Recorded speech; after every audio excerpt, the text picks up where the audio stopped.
Welcome to Decision Point, a podcast about overcoming adversity in sales and the growth that we experience in the process. I'm Brad Siemens. So we'll get rolling. So I will let you just kind of do an introduction and just give kind of quick little background and maybe talk about how you and I got together. And It's probably going to be weird being on the podcast as a guest when you created the podcast. But give us kind of a rundown and kind of how you and I got together and where you're at to date, and we'll just talk about all things sales. Yeah, for sure. I mean, I've got a pretty extensive digital marketing background, all the way back to early days for me at Angie's List. But even predating that, I'd been working in radio and broadcasting, and just kind of over time in the late 2000s, early 2010s, it started transitioning to kind of playing around in the podcast space, which was relatively new at that point.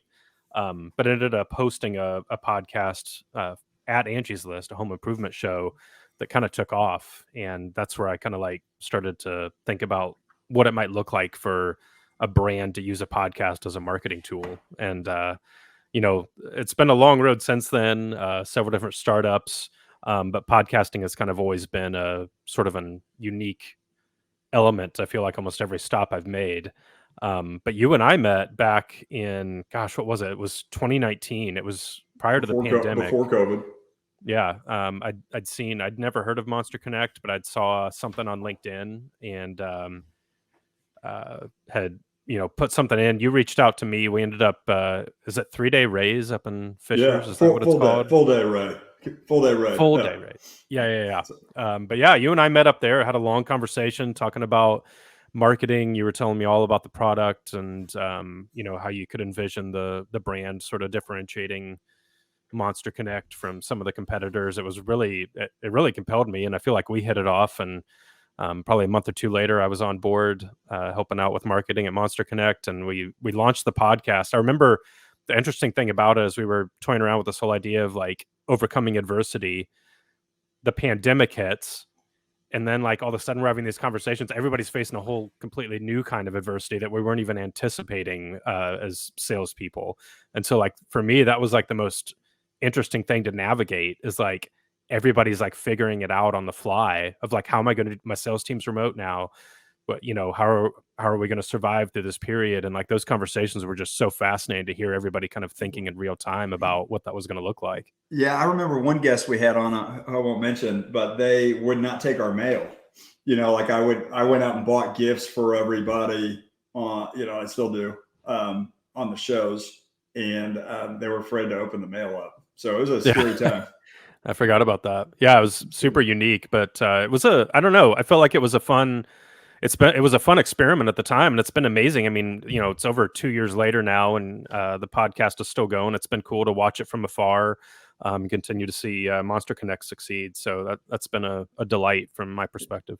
Yeah, I know on the podcast. So podcasting is so really interesting. I think the one thing for me, as it pertained to us starting the podcast, and I think you're seeing there's an explosive amount of podcasts, particularly in the sales space, that I think are being launched. What really shocked me is I thought that the podcast would work like the following. I thought it would look like a traditional sales funnel, and we'd have conversations. They'd be interested in the product, and they'd immediately go to like a demo and a trial. I haven't seen any of that. What I have seen is revenue come in because of relationships that have been built. And I can definitely tie impact to the show. It's not direct. It just didn't look like I thought it was going to look. When I look back 2.5 years later, huge impact, super glad we started it, glad I continued it. Doesn't look anything like I thought it would look like. So yeah, it's interesting. I don't know that that's too abnormal these days. And when I think back to, starting the Chat with the Experts podcast at Angie's List, when we were doing that, there wasn't like something we could compare it to. We had the idea that like maybe a podcast made sense, talk about home improvement, but there wasn't like another brand making a podcast like that we could sort of replicate what they were doing. So it was kind of just like, what does our audience want to hear? In the past, several years here, the podcast space has become much more crowded by brands, and everybody, again, the more crowded the space becomes, the more you have to think really specifically about what angle the podcast is going to serve. And as a marketer, I get asked all the time about ROI with everything that I do. Podcast is a tough one. It's one of those brand plays that you really have to find a way to make it make sense throughout so many different touch points in your funnel. And even then, you're probably not going to be able to tie it back of like, oh, we closed a deal because of the podcast or something.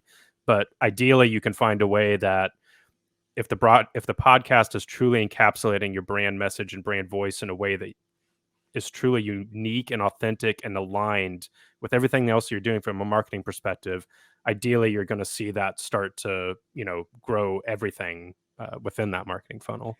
And there's obviously people, and I think there's all kinds of different podcasts too, right? I think if you look at, there's a guy named Steve Schmidt, and then because I went to school with Ryan Walker, I'm going to call him Ryan Walker, but that's not. I have to Google it. What is his last name? Chris Walker. Chris Walker is the guy's name. So Chris Walker from what's the name of his company? Refined Labs. He's used video to really kind of come out of nowhere and build a really strong marketing company, and then to really come up with this term that I see all the time called the dark funnel. That's what I think it's called. Mm-hmm. You heard about the dark funnel? Yeah, that's a fun term. So I consider the dark funnel, and then the other one I hear, which has nothing to do with podcasts, is a banger. I get I think that's funny too. When I listen to podcasts, they're always talking about bangers, whether that's music or right breakout software companies. The banger makes me laugh. I think content really explosive. There's a lot of stuff going on the podcasting space. I know for me, I will say that I think the biggest hurdle to podcasting, trying to get an ROI out of it, is that you're trying to look at it like you look at a traditional sales funnel. And the other thing is, I think there's a lot of focus on the audience, and some of this could potentially been played up. For example, I think Sweetfish Media really created a talk track that said, hey, you're going to do a podcast, you're going to build a relationship with that person, and that's going to turn into revenue.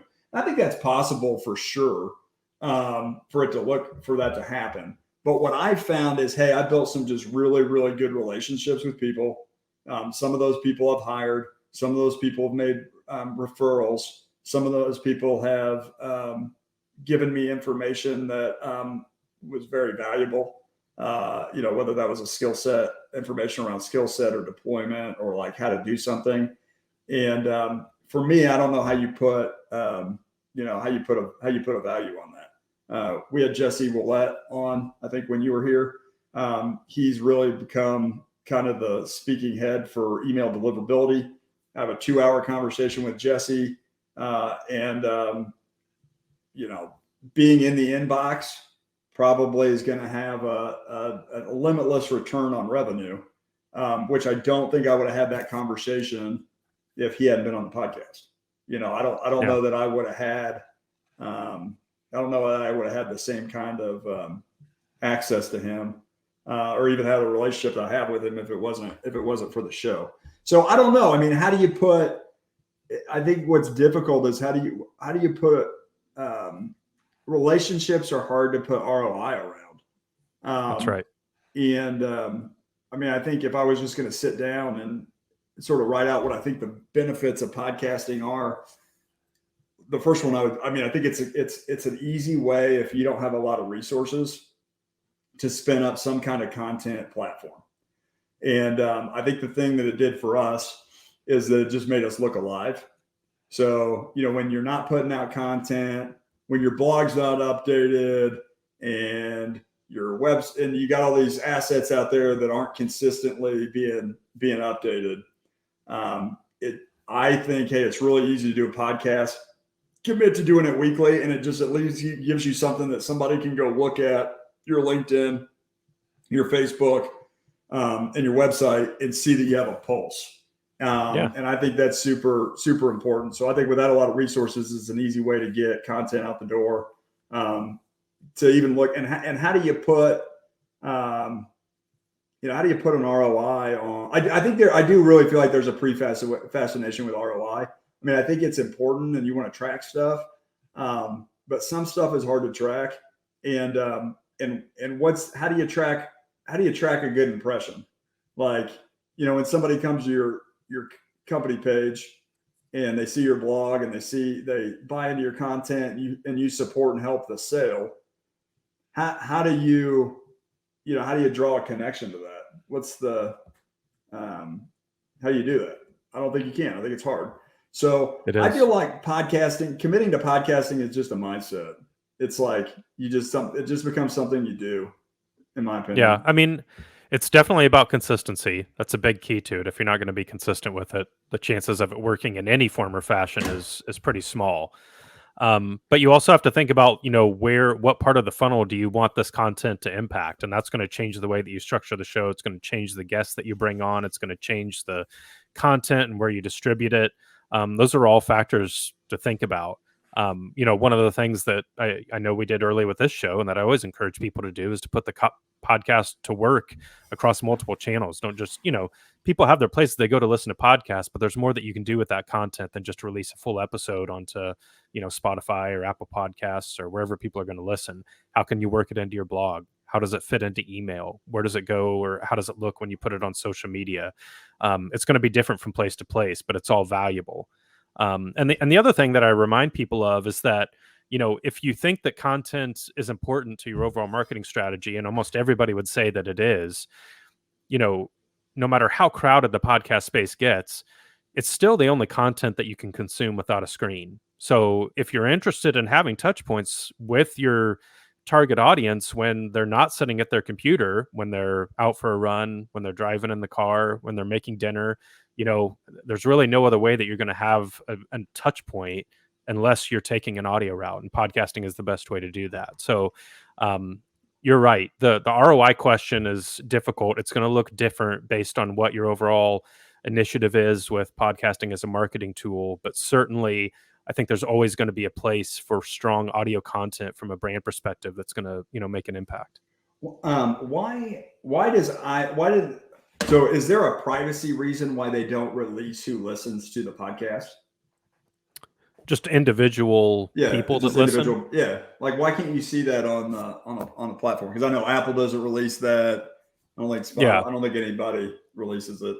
Well, I think traditional media has always kind of been that way. I mean, even if you go back to the old television days when they were like sending out the stuff in the mail and you'd have it in your home for a couple weeks and it tracks like what shows you're listening to or what shows you're watching. I mean, that data has kind of always been aggregated in weird ways that is hard to understand. I think podcasts from an early stage, since it was so similar to radio, kind of fell into that. So there's that part of it. And there's always you're right, Apple Music, Spotify, like these platforms have a lot of user data that they really don't just want to open the gate for everybody to access, right? I mean, they kind of want to keep a lot of that to themselves because it's super valuable. So who knows? There may be a day when, as podcasters, we're able to see some of that information, but I wouldn't anticipate it anytime very soon. Interesting. So the beginning of this conversation is super good. I mean, I love talking podcasts with you. Let's make a transition a little bit. We'll spend the next 15 minutes talking about sales. So tell me a little bit about, I know when you and I crossed paths, I really sort of directed you in this kind of revenue operations function or direction. Brought a ton of value for us around just the statistics and what was coming out of Salesforce and how we were interacting and dialoguing with those clients. And then you jumped to one place and now you're in another. So I'd love to learn a little bit kind of about like what your current role looks like and whether you're continuing to sort of run down that revenue operations path, Yeah. or if not, what does the day to day look like? Yeah, absolutely. So I currently am the director of marketing at Sufa, which is an out of home. It's a digital kiosk that is solar powered. It's purchased by cities, economic development groups. It's installed in neighborhoods and communities and communicates community information. It can also be used as an advertising platform, so So when you advertisers can say a buy. kiosk, is it like at the community pool? I mean, it could be a lot. I mean, communities install them at all different kinds of places. I mean, we've all seen like the out of home like signs on a street that has like the LED screen and it's just rotating ads, or a digital billboard. It's the same concept, Okay. but a city can put it, outside of city hall, outside of the library, on a park trail. We've seen them installed all over the place.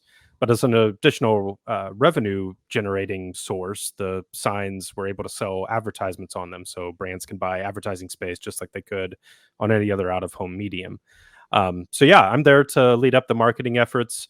But to your point, there was really no going back for me once I kind of started to dip my toe into the RevOps piece. I think as a marketer, when you have the ability to understand how the things that you're doing all the way at the top of the funnel are causing an impact all the way down to close deal and then onward into renewals and churn rate. I mean, there's no going back, at least for someone like me. I'm so data minded, and so driven by I think performance, from a marketing standpoint, that it's I can't imagine not having sightline um, that far down the funnel. So nothing's changed in that regard at Sufa. Recently our BDR team has moved under marketing, so all lead and demand gen is coming from the marketing side, but we overlap heavily with the sales team, all the way through the process of a deal. So it's exciting. I consider myself. I've told you this 100 times. I'd be the worst salesperson in the world. I'd never close a deal. But I understand the process and uh, the customer. At least that should be my goal as a marketer, to understand the customer in such a way that I can enable the sales team to close as many deals as they possibly can that we source. So for me, I think there's always going to be that heavy overlap. Yeah. What are some of the tools that you're using today? Like what's in your stack? Oh gosh. Well, first, I'll say Asana. We're very sort of driven by process around the projects and things that we launch. So it's a way to sort of keep everybody aligned and on the same path moving forward. Obviously, all of our just general website analytical tools. I'm still big on Google Analytics, but we also have HubSpot that we use from a marketing standpoint. Salesforce is our CRM. Um, you know, those are the big ones that I guess come top of mind. What kind of trends? Well, I mean, maybe let's back up. Either I should have done this right out of the gate. Like, what's your day to day look like in terms of what you do as the marketing director? Yeah. Well, as you know, startup, scale up company, it can be a little all over the place. Some days you don't even know what you're going to get into, and the best laid plans may go awry. But in general, I have a lot of report tracking all the way from like all of our, again, top of funnel, mid funnel marketing metrics down to, general reports I run around tracking revenue sources, deal sizes, sales cycle, all of that. So that's a big piece of it. I've also got a person on my team that we do content strategy. She sort of executes on building the content to populate our blog, our social media channels, all of our email from cold outbound to drip campaigns that we run from a marketing standpoint. But yeah, a lot of it is just kind of like thinking about strategy. What campaigns are we going to run? What's the sales team seeing as we go into different parts of the year, and what sort of messaging and assets can we equip them with to ensure that they're sending the right message at the right time. What's the biggest surprise? The biggest thing you've learned in the last 12 months? Mm. Gosh, I think the biggest thing that I've learned is that one of the things going back to when I was at Monster Connect, and was beginning to kind of like dig in deeper on the sales side, and understanding how, what we could expect from which deals were likely to close and which weren't, is that the data can tell you really interesting stories, and give you really great information to learn from and base and make really strong decisions off of. But there's always going to be a little bit of a gray area, because every deal and every AE responsible for a deal is all a little bit different. There's little like tiny intricacies in there that sometimes the data isn't going to tell you. And so you really have to, for me, I've learned to go one step deeper in the conversations with our sales team to learn a little bit more about what's holding up a deal, even if I want to feel like, well, it's outside of, the what we would expect for the close time based on the source that it came from. We know this deal has a certain probability to close. What's one more conversation that we can have to ensure that we're making the right decision here? And it's always something that you can't really, pull out of a spreadsheet. And so I think for me, it's learning to like use the data to make really strong informed decisions, but also like bring the human element to the table and ensure that you have like really just intentional conversations about deals that are being worked, and what else that we might do to kind of move it across the finish line, if that makes sense. No, that makes total. That's a great insight. So question for you on this topic. So I know when you were with us, very rarely did we sell a deal outside of the standard average sales cycle. I mean, very rarely, right? Yeah.